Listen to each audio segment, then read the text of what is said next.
I do my best to get everything the way it should. Oh, fantastic. Okay.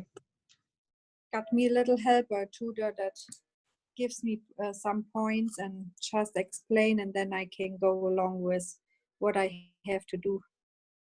Okay, good. Good, good. Are the videos helpful and stuff on how we're doing things? And okay, Yes. good. Then let's jump in to class. I'm going to share my screen. The way I usually do this is our first one. So the way I like to do it is first open it up to anything you may have. So anybody is here, any questions or anything, I like to open it up to that first, and then I just give some points on some things that are happening this week or maybe even next week to just kind of give everybody a little bit of update, if you will, for lack of a better term, so we can just kind of move forward with everything. So I am going to share my screen, and then there we go. Ethics. This is one of my favorite weeks. I love the ethics week. So first off, for you, this is your time. So any questions from anyone here in the session?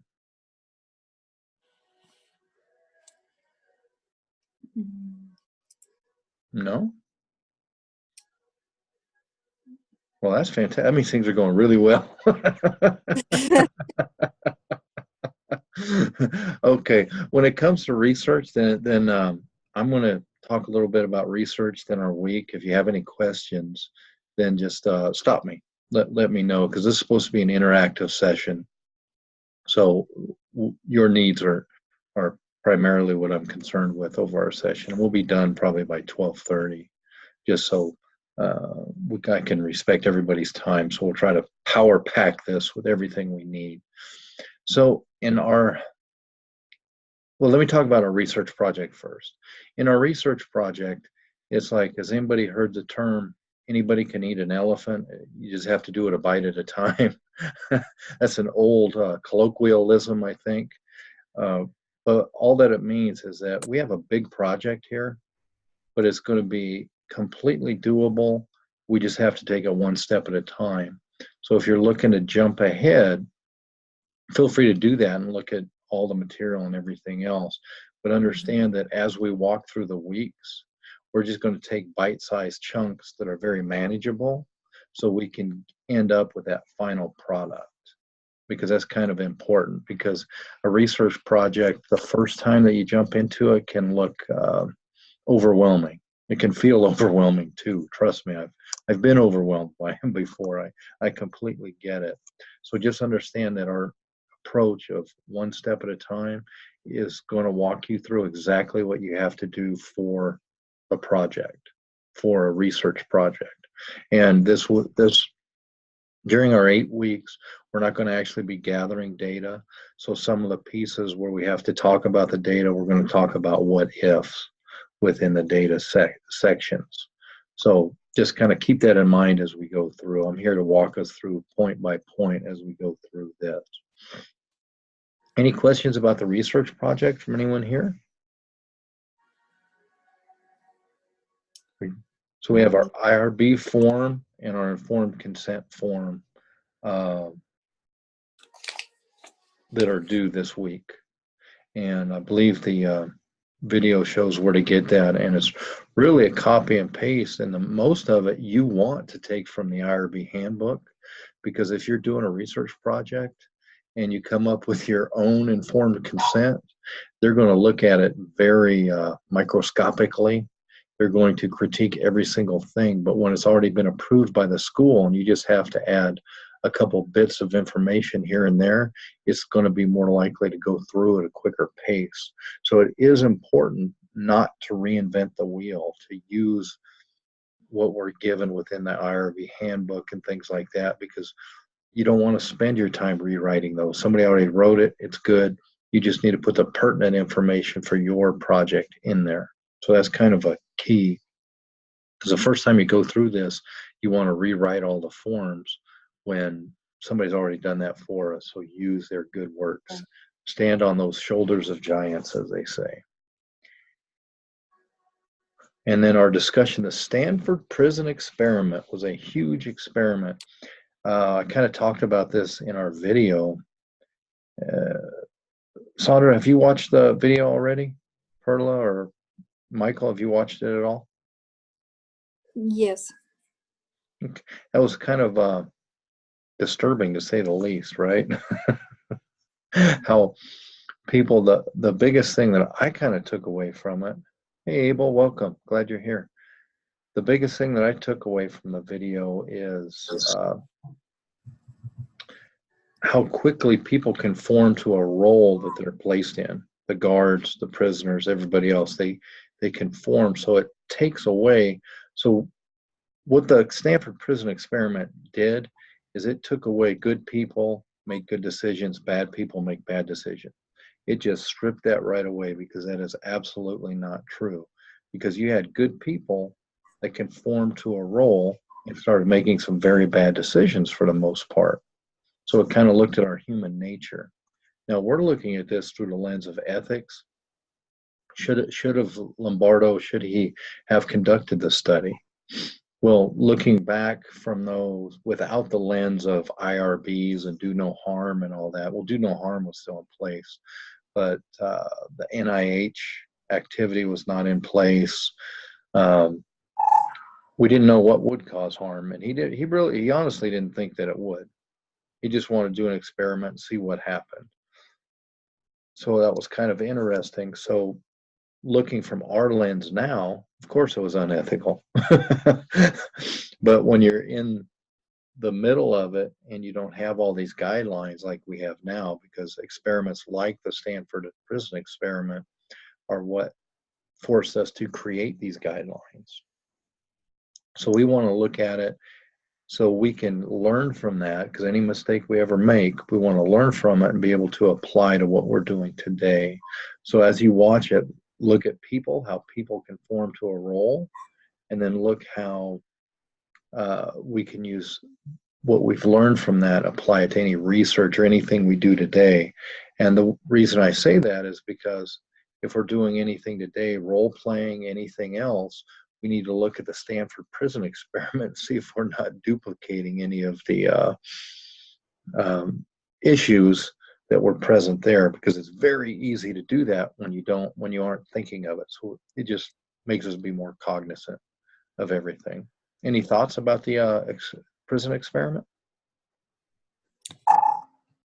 It made me think about, I never thought about how Hitler got that much power, but now to see that experiment, it gave me a peek on how he influenced people and how they slipped in their roles right away. So seeing that experiment was like, oh my gosh, that is how he got so much power.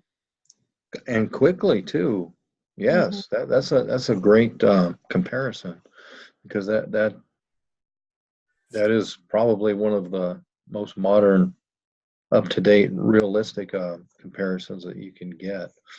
Because people, and the people weren't bad people, but they slipped into that role, and then when they slipped into that role, the decisions just started to be made, and it was, I think of it like that slippery slope. Once those decisions start being made, as you move down that slope point by point, it's just little increments at a time, so it doesn't seem that bad. But when you're at the bottom and you look where you fell from the top, that's a long way.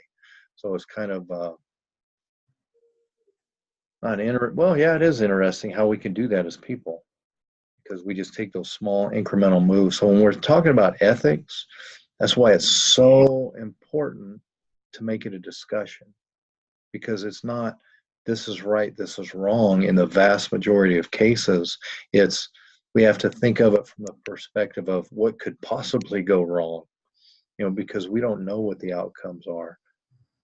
We have the 10 commandments: thou shalt not kill, thou shalt not covet, that stuff. Okay, those are binary, right and wrong.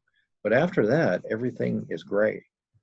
So it's kind of important that we have conversations. And these conversations are what give us the context that we're dealing with.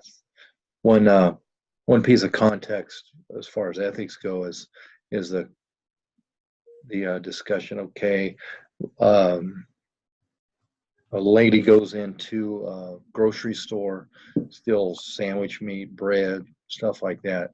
Ethical, unethical? Well, if you're thinking binary, well, of course it's unethical. She's stealing. It wasn't hers. Okay, well, let's add some layers to that. Her kids were starving. You know, they were going to die from lack of food. Is it still unethical? Well, now you have to start weighing different things back and forth a little bit and having a conversation about context and overall society of how we can let this happen. So if we take anything away from this week, take away that conversations on ethics are hugely important, and we should not engage in a conversation with a binary right or wrong mentality, because what will happen is we'll shut that conversation down. So if somebody comes to us with a dilemma, ethical question, if we right away go to this is right, this is wrong, then the conversation shuts down and we haven't really made any head ground. The only thing that we've done is ensured that that person will never come to us again for a discussion. So that's kind of important there. And I'm sure we've all done that. I've done that in the past. I probably still do it today and don't even realize it. But it's it's very easy to do. All right. Let's see, a research project, annotated bibliography. How's the annotated bibliography going for everyone? So far good. I have a little bit, I'm still getting used to that library, and sometimes I just have to go with a librarian because it doesn't give me what I need. Okay, let me, if I can, let me take 2 minutes. I just click library.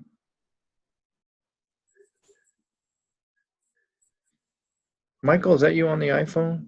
It shows you just raise your hand. Do you want to say anything? Go for it.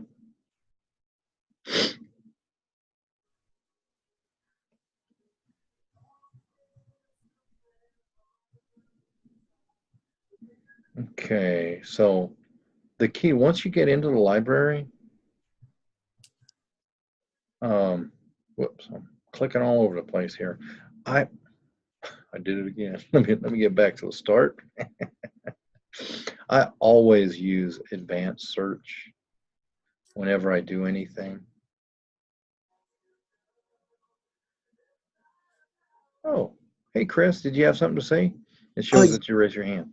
Yes, Professor. Quick question as it relates to the annotated bibliography. And this is something I've encountered with some of the other classes I've had to do it for as well, is that sometimes as I'm researching the subject topic and you're getting into the 10 sources you use, as you develop that paper project later, down the line, you may find that some of them aren't as applicable. So how would you suggest the approach that we should take to doing this? Because sometimes, you're starting a little blind, you're trying to gather information that may not fit together quite yet. And sometimes I end up changing my sources because as I start to get through the paper, 6 of them are still good, but 4 of them aren't quite so relevant anymore. Yes, and that happens. That is a part of the process. So thank you for bringing that up, because if here's the way I deal with it. I'll start my search and I'll start it wide. Like, does anybody want to pick a topic? Let's put a topic in here. What would what is somebody researching? Personality and preference and music. What is it called? Okay. And musical preference. Personality and musical preference. So I'm just doing 2 keywords: personality and music. The key is the Boolean and there, and then I'm just going to hit search. Now I can also grab, where I want to get it from. If I want to pick any particular database, I'm going to hit search. And then Chris, this is leading up to an answer to your question. So Music therapy for personality. So I'm just going to go through. Let's find something. I click something and by accident, so something's coming up here.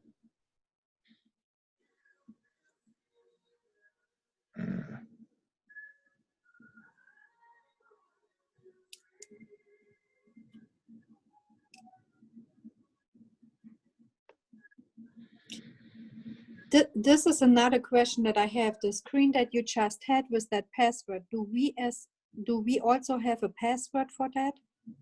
Yes, that should be, that's your, whatever you use to get into your LAPU stuff. That's the CAS Central Authentication Service. Oh, okay, well here's one, since I clicked it, it took a minute to come up because I'm using a lot of bandwidth with this. Let's just think about this one. So personality and taxonomy preferences and the influence of category choice on the user experience for music streaming services. So this may have something to do with it. So here's my description, music streaming services, and it comes down. Now I want to access this. So I say, okay, this may tune and find, so that may have musical preference and personality in there somewhere. I would actually find one a little more fine-tuned, but since we're all here together, I don't want to waste your time looking for it. Here's my abstract, introduction, and then first thing I'm going to do, if my computer allows me to do it, I'm going to go right to my references, first things first. So this is music streaming services, so it may not be as applicable. My goodness, it's a long article. Where's the end? Oh, I passed it. Now, here's the key. I have 96 similar resources. So these are resources that the author used to build his or her article. So once I find one good article, I go to the back, and that's where I find a bunch. And then what this does, say, this one has a lot to do with searching, doing better but feeling worse, looking for the best job, undermines satisfactions, choices demotivating, can one desire. So these are all, so if we had one that was more closely related to what we are searching, these would be fantastic sources. Like this one, Ferwerda, investigating the relationship between diversity in music consumption behavior and cultural dimensions. Okay, so you see how we're starting to get material and things that are pertinent to, you know, what we're doing. Now to answer, so that's how I get more and more resources, because that helps me fine tune what I'm looking for. Now to Chris's question, what happens when we're writing and some of the sources don't fit? That's fine. Because even when you're doing normal research, you're going to pare away plenty of them. So when we're done in the annotated bibliography, we're starting with 10. If you end up with 6 for your final project, that's fine. So that's not going to be a problem, because like I was doing a research project just a couple months ago, and I started with 56 references and ended up with 20. So that's just a natural part of the process. They all look good at the time, and I made all my little annotated bibliography so I could reference them more easily, and just started paring them away as I was writing, because you don't really know until you actually start the writing process. That's when you actually start to understand what is more pertinent than other things. So does that answer your question, Chris? It does. It does, Professor. Thank you. And I think maybe that's intentional to have us begin with more resources or more sources than we're going to need for the paper, maybe with the understanding that some of them are going to fall off. So yeah, absolutely. That makes me feel a little bit more comfortable. I think, stuck on the fact that I never really got around to using some of them, and I didn't know if that was a failure of me to incorporate it correctly into my paper, or that's just part of the natural part of whittling down the material. Yeah, it's a natural part. And you're going to look at some of your sources and you're going to be like, you know what? I really don't like the methodology they use, so I'm not going to include this. You know, you're going to do stuff like that as well. And that's just natural. So if you ever write a paper and you use all of your sources, you didn't try hard enough. Okay, let me get back to our classroom here. Okay, so that's the annotated bibliography. The IRB form, we talked about those. Does anybody need to see the informed consent or the IRB form? I think the informed consent was on the video. I'll do the IRB form real quick. Because the one for the expedited review that we're looking at, where'd it go? In the beginning, I'm not sure if everyone was here yet or not. I talked about just use the forms, don't try to reinvent the wheel. All we have to do here is your name, project title. Do you have a research question or a hypothesis? This gives you a minute to reflect on what you're doing. And then participants, you just describe them. What are participants? That'd be a random group of participants from, the mall or something like that. You know, you're just going to say who would participate.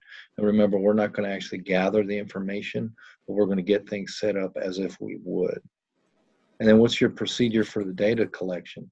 Well, first thing, I'm going to visualize or watch, the participants engage in this activity, or if it's gum chewing, participants are going to answer a quiz, respond to a quiz, then 50% will answer a quiz without chewing gum, 50% will answer a quiz while chewing gum.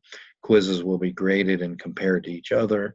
That would be an experimental because you have a control group, and the variable would be the gum chewing. If it was a single subject, you would have the person do both without gum chewing and with gum chewing. We'll see if there's a difference. So it just kind of depends how you're building the experiment. And then the instrument, let's stick with the gum chewing one. It'd be a survey. Just write down a survey created by researcher. Or if you're using, or if you found a survey that is validated and used for whatever topic you're doing, you just write down the name of that, of what it is. And if it's an instrument, so let's say you're giving a math test, you're just going to say math test, and give a little bit of information, graded by whatever. Does that make sense? Yes, sir. Okay. And then all the names, since we're not having people do this, you do not have to apply names and signatures here. So just fill it out and send it to me. You don't have to gather signatures and things like that.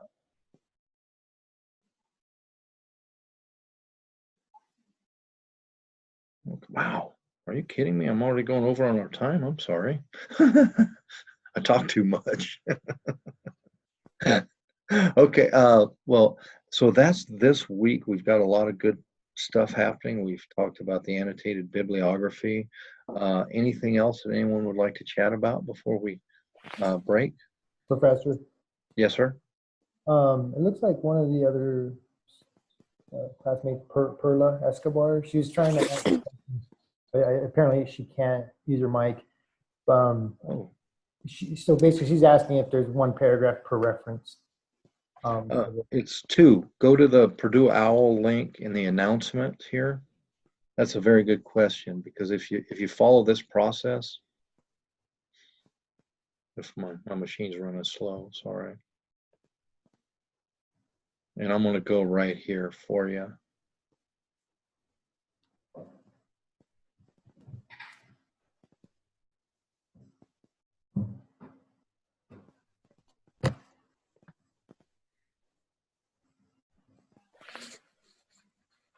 Yeah, go to this link for Purdue OWL, and it's going to show you the content that should be in the annotated bibliography. And it's going to, this is a good test to make sure I put in the right link. So scroll down, go past MLA. MLA requires 3 paragraphs. Sample APA requires 2. So the way you want to do this is you want to put your reference right up top in APA format with that hanging indent, and then you want to summarize it and then tell us why it works, and that's explained to us right here. Summarize it and then assess it. So summarize, and you could really summarize it just by reading the abstract. So you don't have to sit there and read point by point every single article at this point. Read your abstract, and then you're going to give yourself time to read while we're going through the process. And then then you can go to the methods section and you're going to assess it. So if it was a case study, the issue with case studies is sometimes they're not transferable. So let's say you're doing a case study of something that I'm doing.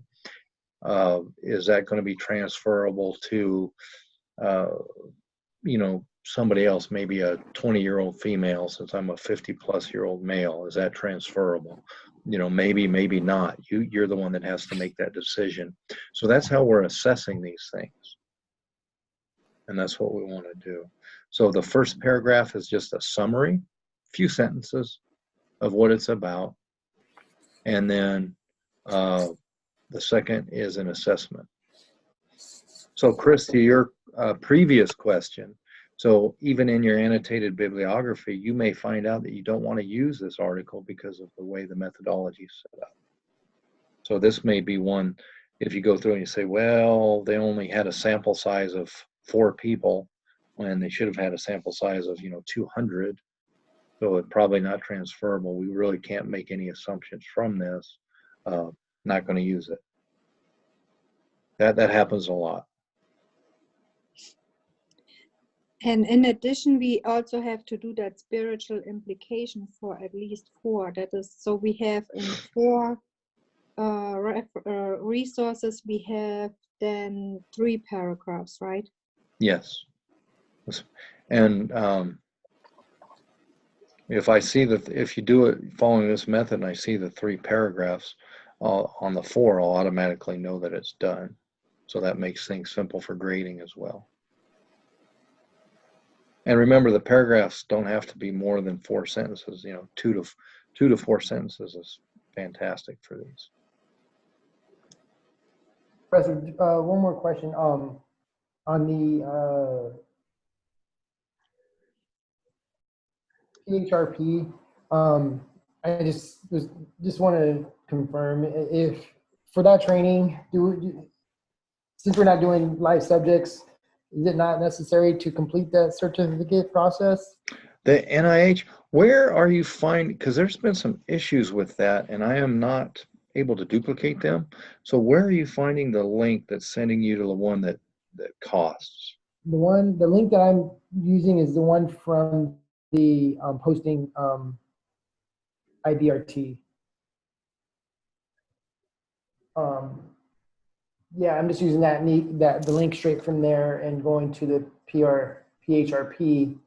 And when I go to the Human Research Online Training, it just at the bottom it says that it's no longer being offered. And that there's a cost. Okay, there is no extra cost for this class. So let me try to figure that out. That's not going to hamper anyone's grade. Okay. Because that's on their end. So it's actually pretty informative. Plus, you get some CEs with it too. So, I just want to make sure I'm compliant with your process. Yeah, since we're not going to be gathering actual data, that's not going to implicate us with anything.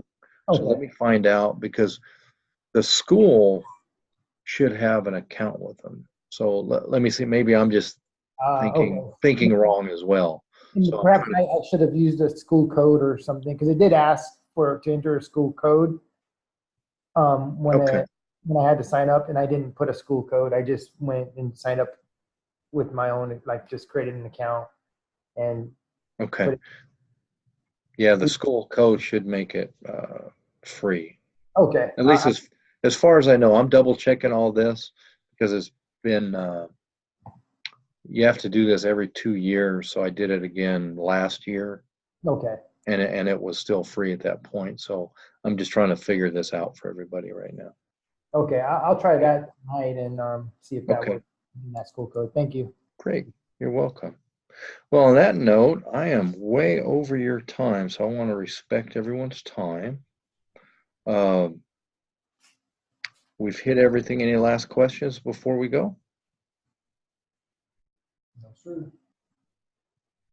All right. Well, thanks everybody for coming. This is fantastic. These are always sessions to get your questions answered. So these are all about what you need. I did record this, so I'm going to post it for everybody else to watch in case they find it helpful. So have a fantastic week, and thanks for coming. Have a good day. Bye-bye. Bye-bye.